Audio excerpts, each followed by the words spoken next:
Le 23 novembre prochain, nous célébrons la Journée internationale des professeurs de français. La Journée internationale des professeurs de français est une mesure phare du plan pour la langue française et pour le plurilinguisme du président Emmanuel Macron. Cet événement permet de célébrer les acteurs majeurs que sont les professeurs de français, plus de 900 000 dans le monde, pour la promotion de la langue française et de la francophonie. La Journée internationale du professeur de français en Israël, pour moi, aujourd'hui, est la possibilité de se retrouver, de se rassembler pour s'identifier aux personnes,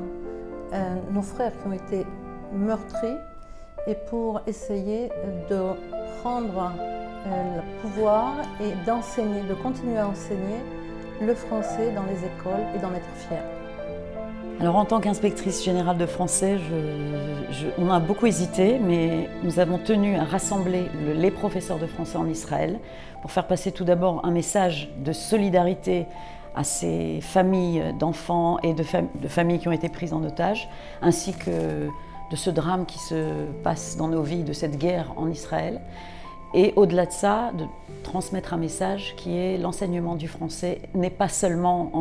enseigner de la grammaire, mais aussi faire passer des valeurs dans le cadre de liberté, égalité, fraternité, la démocratie que symbolise tellement bien la France. La langue française enseigne la culture française et les valeurs qui sont aussi très très importantes au niveau même des classes, ainsi que les droits des enfants au niveau mondial. C'est une journée très importante parce que ça marque la très forte amitié et collaboration entre la France et Israël, qui sont les deux pays que nous avons adoptés, les professeurs comme moi-même, comme Kol Israel Haverim que je préside, et l'Alliance israélite universelle, et aussi parce c'est une journée qui va montrer le respect et l'importance qu'ont les professeurs, et qu'ont les professeurs de français en particulier. Le français, c'est notre culture, on est très attaché en Israël, et Israël, c'est un pays qui a une image très positive de la France et du français, et je crois que c'est tout à fait important que ces professeurs soient mobilisés, qu'on soit avec eux, qu'on les aide, et qu'on puisse faire des choses ensemble pour développer davantage l'enseignement pour nos enfants de la culture française en Israël. Donc, merci les professeurs. Au-delà des mots de la langue française que les professeurs transmettent aux élèves, aux apprenants,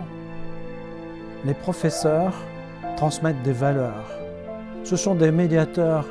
culturels et linguistiques. Ce sont des bâtisseurs de paix. Dans ce contexte très difficile pour le pays,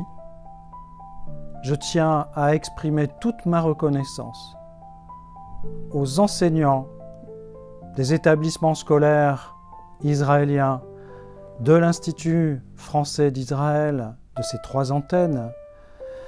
aux professeurs qui interviennent auprès des associations Flammes, français langue maternelle, à tous les professeurs qui, en Israël, se sont mobilisés pour continuer de dispenser les cours de français.